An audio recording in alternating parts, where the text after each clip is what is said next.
Hi there. Oh, she left. Welcome to the archives. Oh no, 1 second. Let's see if this is working. Is the mic working? I hope so. Hello, hello. Welcome to the archives.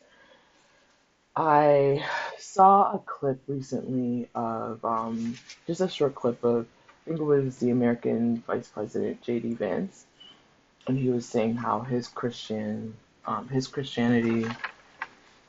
basically saved, from my understanding, the indigenous and native people from child sacrifice, right? Apparently, the natives here were just sacrificing their own babies left, right, and center, is what you would get the impression. And nobody else in the world was doing that, definitely not his Christian folk. And it just reminded me of the courses I've been taking on warriors, queens, and intellectuals. And I remember when I was first watching it, because there's 6 discs, they're actually DVDs. I remember when I was first, Aria, get down, please. Aria, come on. She needs a distraction. Come on, Ari. Um, when I was first watching it, I remember Dr. Joyce getting in about there was a European people who I remember her saying they would leave their babies out in the wild to die if they didn't want it. And I was like, how come JD Vance is not talking about that? Those were also Europeans that were like I don't maybe not might not have been like a sacrifice per se, but it was definitely happening in Europe.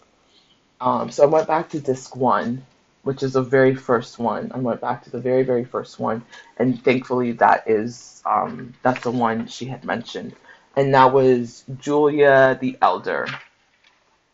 And so I want to go back to 8 CE. Okay, well let's go back even further. So before Jesus was even born, before Christ was even born, in 27 BCE, the Roman Empire was born. Octavian, the adopted son and heir of Julius Caesar, had defeated his opponents in a civil war and declared himself princeps civit. What is it? He declared himself the first citizen. I don't know how to say that in whatever language that is.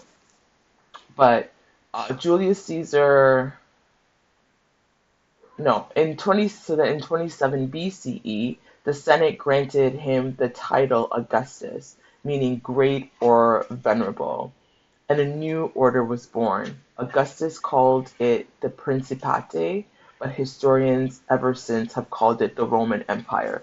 So that was the birth of the Roman Empire in 27 BCE. So what does that actually mean? Does that mean 27 years before Christ was born? What does 27 BCE even actually mean? Uh, so now Rome was administered by one man, and for the next 400 years, the Roman Empire ruled the Mediterranean world, and in turn was ruled by an emperor. Augustus invented the structure of the new empire as he went along. He ruled for very long. He ruled for 41 years, that by the end, few people would recall any other system. So when people are like, that's how it's always been, well, it hasn't always been that way. It likely is some sort of a derivative from the Roman Empire, which began in 27 BCE. But we have to remember that before 27 BCE, folks were already living and ruling the world as they did, right? So empires are born. Um, let's go back to her notes. And so they would rule. Um, Julia the Elder was the only daughter of Caesar Augustus. So Caesar Augustus, he now has a child with Scribonia, right? Him and Scribonia, they weren't married for very long. They had Julia the Elder, and then apparently they divorced. The divorce says, Dr. Joyce says that they divorced because he couldn't bear her nagging. She apparently was a nag, so she nagged a lot. and so they got divorced. He married another woman, Livia, and Livia was the one who raised Julia the elder.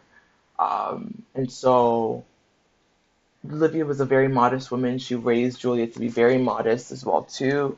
And they didn't have any kids. She had a son from a previous marriage, but Julius Caesar Augustus and Livia didn't have any kids. Okay, so basically Julia is the only child at this point, and she's the only child to the most important man in Rome. She was raised very strict. It said it was so Sophie. Dr. Joyce says that Julia basically, if she couldn't even say in private things she couldn't say in public. So it was very, very strict. I was thinking that's how more of us should be right now. If you, even in your private life, don't assume that you're a privacy, right? Be like Julia the elder. If you can't say it in the public, don't say it in the private. So that's how she was raised, to be very performative, very aware of her surroundings, very distrustful, right? And so uh, her value basically was that she had to produce an heir. If she was valuable, it's because she was supposed to have a baby, hopefully, preferably a son who would take on as emperor. And so her father um, decided to marry her off, right? He chose Julian's cousin. He chose his sister's son. The son was called Marcus Claudius Marcellus. She was only 14 years old, and apparently this is normal at the time. Dr. Joyce said that in the Roman Empire, it was normal for children, girls as young as 12 to 14, to get married. Children as young as 6 were even engaged, right? They still had to wait till they were older, but they were men were getting proposing to children as young as 6, and then by 12 to 14, it was normal for them to get married. Now, in this day and age, would be considered child marriage. It's pedophilia, and this is also incest because it's literally her blood cousin. So Julia is marries her cousin. They're married for 2 years. They don't have any kids, and then Marcellus dies at war or battle. So Julia returns home to her father, but he marries her off again to Agrippa. And so Agrippa was her father's right hand man. He fought for her dad. They traveled together. They had 5 kids, 3 boys, 2 sons. And in 12 BCE, so again, before Christ is even born, this is all happening before Jesus is even born. So in 12 BCE, Agrippa died while she was pregnant with her last son. So she names the boy Agrippa. That's her the youngest son. And Augustus, her father, adopts the 2 older boys. So remember, she had 2 older boys, 2 sons. Her father takes them to basically groom them to be emperor. One of them has to take the heir. Okay. This causes some tension. Especially because Augustus Caesar realizes that in forcing folks to get married, he can control society a little bit better. And so basically, he comes out, Caesar Augustus comes out with the Julian laws, right? They created new laws that regulated family life. The basis of a well-ordered state was the family, is what he determined. And so basically, the core of it was married life. I need these people to get married because this is how you can pass down property. Now you have in-laws. It's just all of these structures. And so basically, he created a law that said that all men between the ages of 25 to 60 had to marry, and all women between the ages of 20 to 50 had to get married. So some men avoided this by engaging 6-year-olds, right? Because if she's 6 and I'm engaged to her, well, technically I'm engaged to be married, but I don't have to marry her yet, which actually shows that men have never really liked women. This is really funny. right? I saw a video and like the conversation right now is like, do men even like women?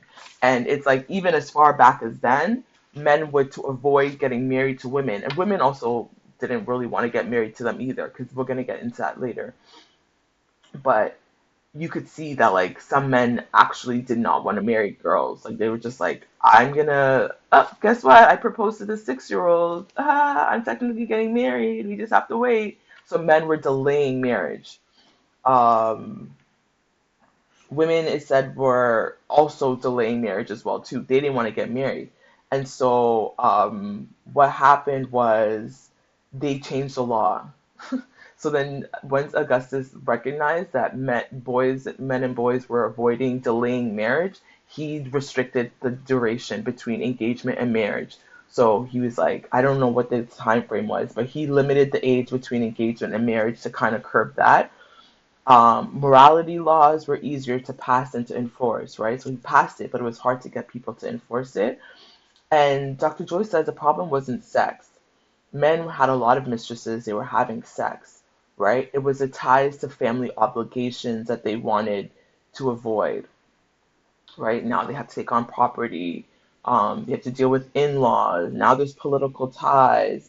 Now there is a little legitimate child if a child is born within the marriage, right? And so Augustus did this because he wanted to increase the birth rate. Very similar to conversations we're having now. At that time, the Roman Empire, the birth rate was reducing. They were like, these women are not having kids. Why are these women not having kids? And so that's what was happening. Very similar to what we see right now, right? Like these women, we need these women to have kids. And so basically, similar again to what we see right now, where governments are giving incentives. I think in Korea they have incentives all over. They're trying to, in Europe, they're paying people to have kids. That's what happened. So basically, he created incentives for women having children. He said that noble women who had three or more kids and freed women who had four or more kids could be emancipated from their husbands. Notice that enslaved people were not part of this. This is just for freed women and noble women. So if you are part of the aristocrat and you have more than three kids, guess what? You can ask for a divorce because you have given the state the three kids it asked for. If you are a free woman and you have four kids, guess what? You can ask for a divorce and it'll you can emancipate yourself from your husband. You can control all your land, you can control your own finances, you can have your own autonomy. And so this showed two things, right? There was no real advantages for men because men already, like, there was nothing there. It was to encourage women to have more kids. And it actually showed that women were using birth control methods and abortion because now they were now having more kids. So that was what was revealed. It's like, oh, so it's not that the birth rate was just low because it was just low. It's because you all were avoiding pregnancy. And so Augustus then also legalized adultery for women, not for men, but for women. So there was no fornication. He wanted to make sure that if a man had a kid, it was with a woman he married and the child was his as his property, just as a woman was his as his property, right? They didn't want no shared blood. And so if a woman was caught cheating on her husband, she lost half of her dowry and she was cast out. Men couldn't have sex with unmarried women and elderly women, otherwise, every woman was free game, right? So, what happened was now when the government, this is fascinating. Women have always tried to like find ways to subvert the system.